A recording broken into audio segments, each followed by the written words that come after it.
بسم الله الرحمن الرحيم اللهم صل على سيدنا محمد وعلى آل سيدنا محمد وبارك وسلم۔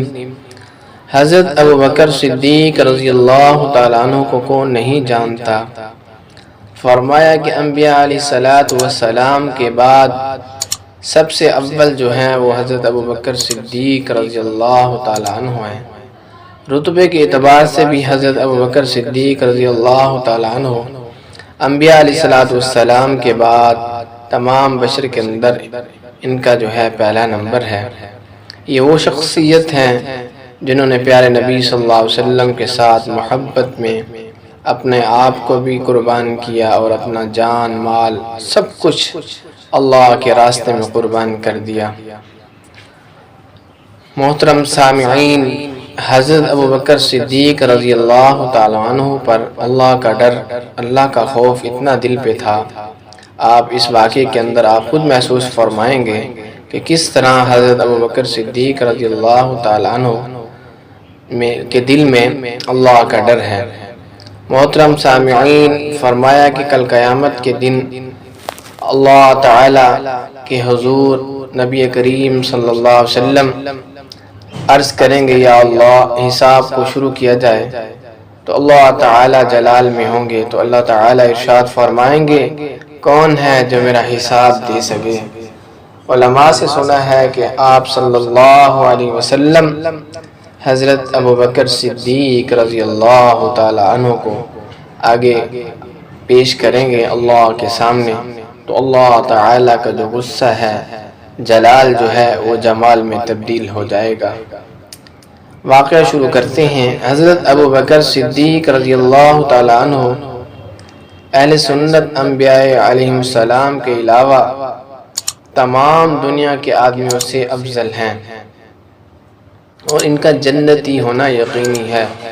خود حضور اقدس صلی اللہ علیہ وسلم نے ان کو جنتی ہونے کی بشارت دی، بلکہ جنتیوں کی ایک جماعت کا سردار بتایا اور جنت کے سب دروازوں سے ان کی پکار اور بلاوے کی خوشخبری دی، اور یہ بھی فرمایا کہ میری امت میں سب سے پہلے حضرت ابوبکر صدیق رضی اللہ تعالیٰ عنہ جنت میں داخل ہوں گے۔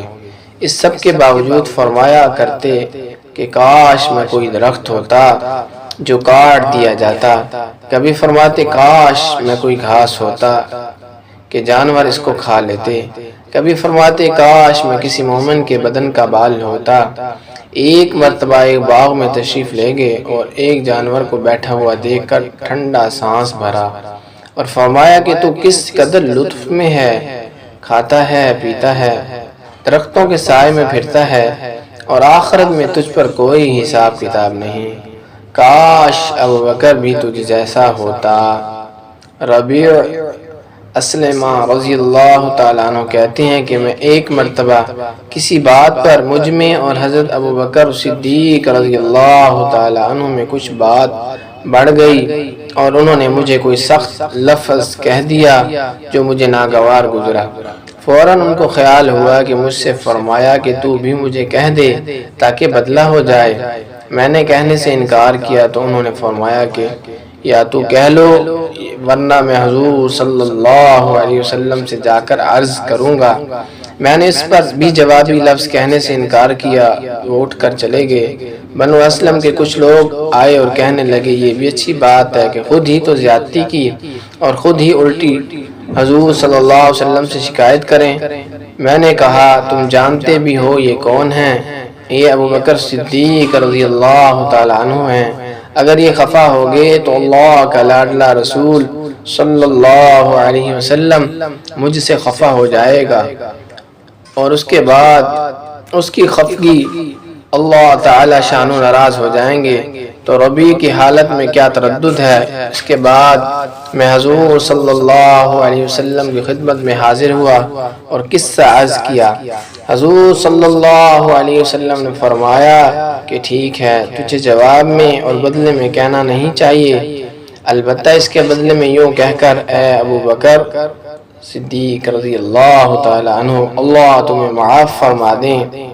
یہ ہے اللہ کا خوف ایک معمولی سے کلمے میں حضرت ابو بکر صدیق رضی اللہ تعالیٰ عنہ کو بدلہ کا اس قدر فکر اور اہتمام ہوا کہ اول خود درخواست کی اور پھر حضور صلی اللہ علیہ وسلم کے واسطے سے اس کا ارادہ فرمایا کہ ربیع رضی اللہ تعالیٰ عنہ بدلہ لے لیں۔